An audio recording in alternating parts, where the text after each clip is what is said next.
বিধায়ক জাকিৰ হুছেইনৰ এবাৰ পৰ্দা ফাঁস হৈ গ'ল। দিনত কংগ্ৰেছ, ৰাতি বিজেপি।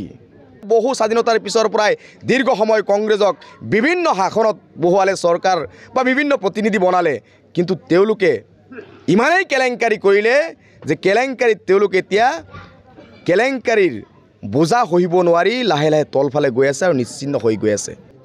ব্যাপক সঁহাৰি, গভীৰ নিশালৈকে আমাৰ সভা চলি আছে, ইয়াৰ পিছতো সভা আছে। আজি দেখিছে আপোনালোকে মানুহৰ স্বতঃস্ফূৰ্ত সঁহাৰিয়ে আমাক আপ্লুত কৰিছে। আমাক জনসাধাৰণে বুজাই দিছে যে এইবেলি ৰাইজৰ দলৰ প্ৰাৰ্থী মমতাজ বেগম ডাঙৰীয়ানী বিপুল ভোটত জয়যুক্ত হৈ আছে। আৰু এইকাৰণে জয়যুক্ত হৈ আছে, মানুহ দুৰ্নীতিত অতিষ্ঠ হৈছে। আজি পঞ্চায়তৰ ৰাজনীতি কৰিছিল মানুহক সকাহ দিয়াৰ কাৰণে, উন্নয়নটো একদম তৃণমূল পৰ্যায়লৈকে লৈ যোৱাৰ কাৰণে পঞ্চায়ত গঠন কৰা হৈছিল। কিন্তু বাস্তৱত হৈ আছে কি?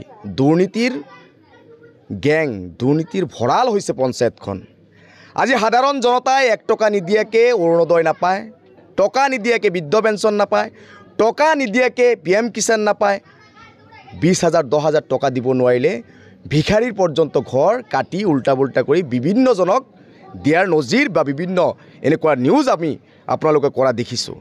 গতিকে এই যে দুৰ্নীতি, সমাজৰ পৰা প্ৰকৃতপক্ষে দুৰ্নীতি নিৰ্মূল কৰাৰ কাৰণে হাজাৰ হাজাৰ জনতা ৰাইজৰ দলৰ সভা সমিতিত ওলাই আহিছে। আজি এক জাগৰণৰ সৃষ্টি হৈছে, সঁচাকৈ মুক্তি বিচাৰিছে।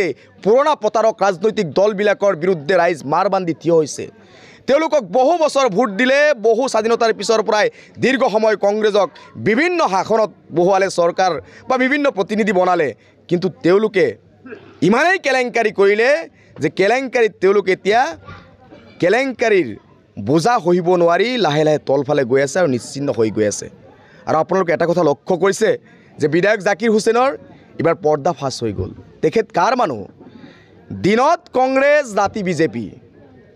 এই কথাটো সমষ্টিবাসীয়ে গম পাই গ'ল আৰু তেখেতক এনেকৈ হলঠেকত পেলাইছে ৰাইজৰ দলে। এইবেলি তেখেতে কাৰ্যকৰী সভাপতি, গোটেই অসমৰ নেতা, আমি গৌৰৱ কৰোঁ, আমাৰ সমষ্টিত কংগ্ৰেছৰ গোটেই অসমৰ নেতা আছে। তেওঁ মানুহৰ পদিলে পদিলে 20জন 25জন লৈ মানুহ লৈ পহুমাৰা আৰু কালদিয়া জিলা পৰিষদ ব্যস্ত ৰাখিছে নিজকে। মই কংগ্ৰেছ দলৰ বিষয়ববীয়াসকলক বা ৰাহুল গান্ধী বা হাইকমাণ্ডক আপিল কৰিম যে এই কাৰ্যকৰী সভাপতি যিহেতু সমষ্টিতে লাগি আছে, তেখেতক সমষ্টি প্ৰেচিডেণ্ট বনাই দিয়ক। তেখেতৰ আৰু গোটেই অসমত দায়িত্ব দি লাভ নাই। তেখেত যিহেতু কংগ্ৰেছৰ কোনো কামতে নাহে, দলটোৰ গোটেই অসম নুঘূৰে। আজি ধুবুৰী নগ'লে, গোৱালপাৰা নগ'লে, কিমান সংখ্যালঘু এৰিয়া আছে। তেখেতক ৰাইজৰ দলে তেখেতৰ ঘৰত আবদ্ধ কৰি ৰাখিবলৈ আমি বাধ্য কৰাইছোঁ। আৰু এইটোৱে প্ৰমাণ হৈছে যে ৰাইজৰ দলৰ এইবাৰ জিলা পৰিষদৰ প্ৰাৰ্থী মমতাজ বেগম ডাঙৰীয়ানী আৰু কালদিয়া জিলা পৰিষদৰ প্ৰাৰ্থী সবজল হক ডাঙৰীয়া বিপুল ভোটত জয়লাভ কৰি আছে। গতিকে এইবাৰ ৰাইজৰ আশীৰ্বাদ বিচাৰিছোঁ, ৰাইজে আমাক আশীৰ্বাদ কৰিব অনাগত ভৱিষ্যতে। 26ৰ মহাৰণলৈ আমি ৰেডি হৈ আছোঁ। 26ত জাকিৰ হুছেইন চিকদাৰ ex-MLA লিখিব, সেয়া ৰাইজে বিচাৰি আছে। গতিকে ৰাইজৰ দলে ৰাইজৰ আশা পূৰণ কৰিব। জুই লগোৱা কামটো তেওঁৰহে।